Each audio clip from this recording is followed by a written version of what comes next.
ఈ కథ మనం మహాభారతం, భాగవతం అన్నిట్లోనూ వింటాం. ప్రియవ్రతుడు, ఉత్తానపాదుడు, ఇది ధ్రువుడి కథకి మూలం. ఈ ధ్రువుడి తాతగారు అని అర్థం. ఎవరు? స్వయంభువ మనువు. ఇలా ఆయన ఆ మనువు గారి వంశమంతా కూడా వృద్ధి అవుతోంది. ఆ ఇద్దరూ కూడా ఎవరు? ప్రియవ్రతుడు, ఉత్తానపాదుడు తమ తమ కర్మల వల్ల చాలా ఖ్యాతిని పొందారు. వీరే కాకుండా ఆ మనువు నుంచి శతరూపకు ఇద్దరు కన్యలు కూడా జన్మించారు.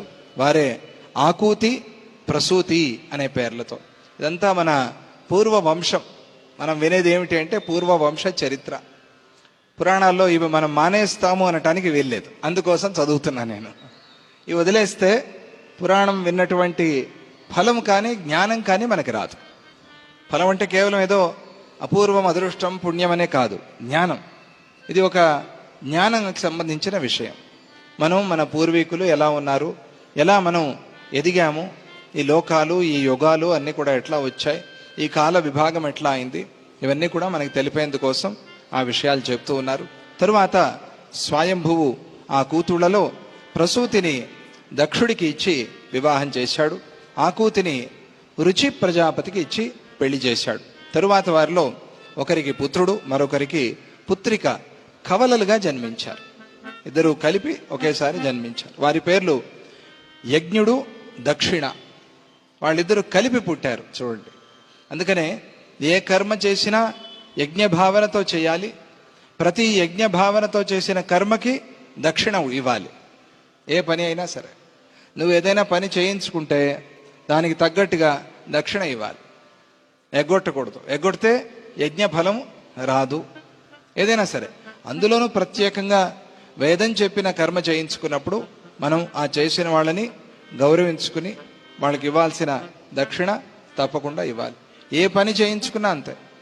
పని చేసేటప్పుడు, చేయించుకునేప్పుడు ఎంత శ్రద్ధగా ఉంటారో తర్వాత బిల్లు ఇచ్చేప్పుడు కూడా అంతే శ్రద్ధగా ఉండాలి. పారిపోకూడదు. తర్వాత చూద్దాం అనకూడదు. రుణపడిపోతా. అది ఇంత సమయం చెప్పారు. నువ్వు దక్షిణ ఇచ్చే సమయం ఎంత లోపల ఇవ్వాలి అంటే 22 నిమిషాల్లోగా ఇవ్వాలి. అది దాటితే నిమిషానికి ఫైన్ పెరిగిపోతూ ఉంటుంది. ఈ నిమిషానికి ఇంత. నువ్వు అంతే ఇస్తావు అనుకున్నదే, కానీ ఫైన్ ఉంటుంది అక్కడ. ఫైన్ పడిందంటే ఏంటి? రుణం.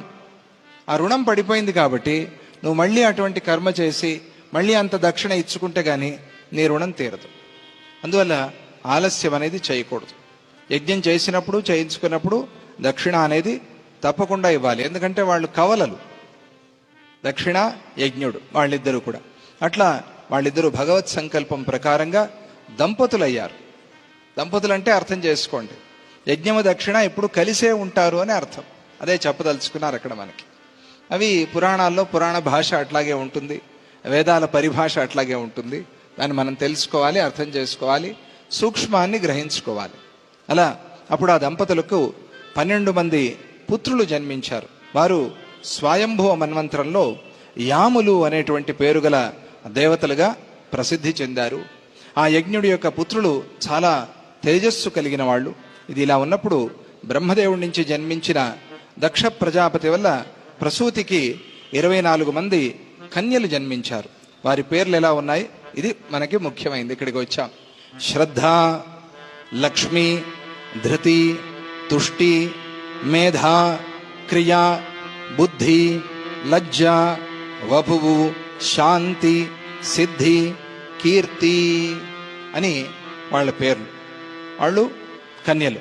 ఇటువంటి వాళ్ళు ధర్మ ప్రజాపతికి భార్యలుగా ఉన్నారు. ఇక మిగిలిన కన్యలు ఖ్యాతి, సతి, సంభూతి, స్మృతి, ప్రీతి, క్షమ, సన్నతి, అనసూయ, ఊర్జ, స్వాహ, స్వధా. ఎంత మంచి పేర్లు. ఈ పేర్లు కూడా పెట్టుకోవచ్చు పిల్లలకి. చాలామంది పెడుతూ ఉంటారు అనుకోండి. వీటిలో చాలా ప్రసిద్ధమైంది శ్రద్ధ, లక్ష్మి, కీర్తి, ధృతి. ఇవన్నీ మనకు వినిపిస్తూ ఉంటాయి. ఇవన్నీ అక్కడ ఆ పరంపరలో వచ్చిన పేర్లే ఇవన్నీ కూడా. వీళ్ళందరూ కూడా ఈ పేర్లతో ఖ్యాతి చెందారు. ఈ కన్యల్ని భృగువు మొదలైన వారు క్రమానుసారంగా వివాహం చేసుకున్నారు. వీరిలో శ్రద్ధ అనే ఆమె కామము, లక్ష్మి అనే ఆమె దర్పము, ధృతి అనే ఆమె నియమము, తుష్టి, సంతోషము, పుష్టి, లోభము, మేధ, శృతము, క్రియ, దండము, బుద్ధి, బోధ, లజ్జ, వినయము, వపు, వ్యవసాయము, శాంతి, క్షేమము, సిద్ధి, సుఖము, కీర్తి అనే ఆమె యశస్సు అనే వారికి జన్మలిచ్చారు. అర్థమైందా? ఇవన్నీ పేర్లుగా చూసుకుంటే పేర్లు, కానీ ఇది మనకు అన్వయం చేసుకుంటే ఓహో శ్రద్ధ నుంచి ఇది కలుగుతుంది, లక్ష్మి నుంచి ఇది కలుగుతుంది అని మనకు అర్థమవుతుంది. ఏం చెప్పారు? శ్రద్ధ నుంచి కామం, అంటే ఏ కోరిక తీరాలి అన్నా కూడా శ్రద్ధ ఉండాలి. శ్రద్ధ లేకపోతే ఏ కోరిక తీరదు. ఊరికే కోరుకుంటే కోరిక తీరదు. అందుకని వేదాల్లో ఏం చెప్పారంటే శ్రద్ధయా దేవో దేవత్వమశ్నుతే. దేవత్వాన్ని పొందిన దేవతలు కూడా శ్రద్ధ ద్వారానే దేవత్వాన్ని పొందారు. అంటే ఆ శ్రద్ధ నీలో లేకపోతే నీ కోరిక తీరదు. కాబట్టి శ్రద్ధ వల్ల కామం. ఒక్కొక్కటి అట్లాగే చూసుకోండి. లక్ష్మి వల్ల ఏం పుడుతుంది? దర్పం. దర్పం అంటే ఏమిటి? అహంకారం. అది రాకుండా జాగ్రత్త పడాలి అని అర్థం.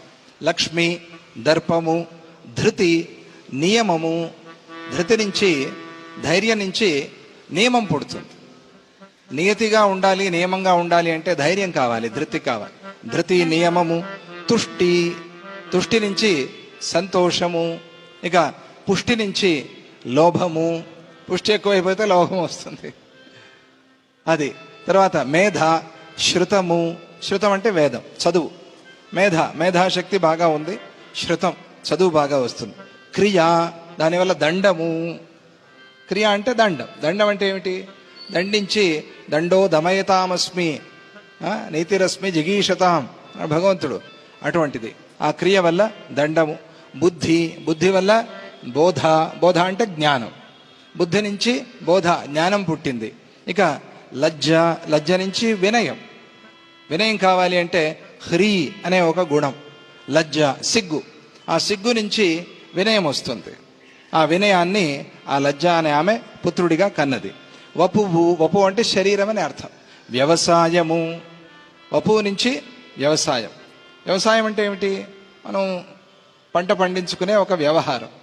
కానీ అది మాత్రమే కాకుండా ఏ పని చేసినా దాన్ని వ్యవసాయం అనే పిలుస్తుంది శాస్త్రం.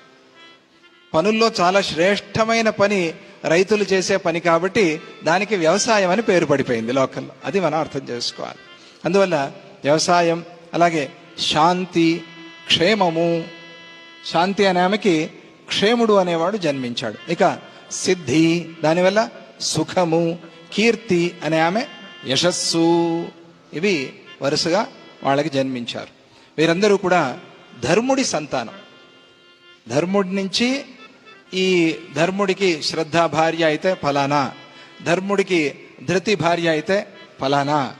అంటే ఇవన్నీ ధర్మం కిందకి వస్తాయి అని అర్థం. ఈ భార్యాభర్త సంబంధం ఎందుకు పెట్టారు అంటే ఇప్పుడు చెప్పుకున్నవన్నీ కూడా ధర్మం కిందకి వస్తాయి. ఈ రకంగా ధర్మంగా ఉన్నప్పుడు ఈ ఫలాలన్నీ కూడా మనకు కలుగుతాయి అని అర్థం. అదే పేర్లతో వాళ్ళు జన్మించారు. అప్పుడు బ్రహ్మగారు ఏం చేశారు? అదే నియమాన్ని లోకంలో అలా తీసుకొచ్చేసారు.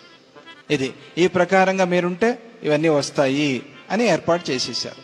కాబట్టి అదే పేర్లతో మనం పిలుచుకుంటూ ఉన్నాం లోకంలో.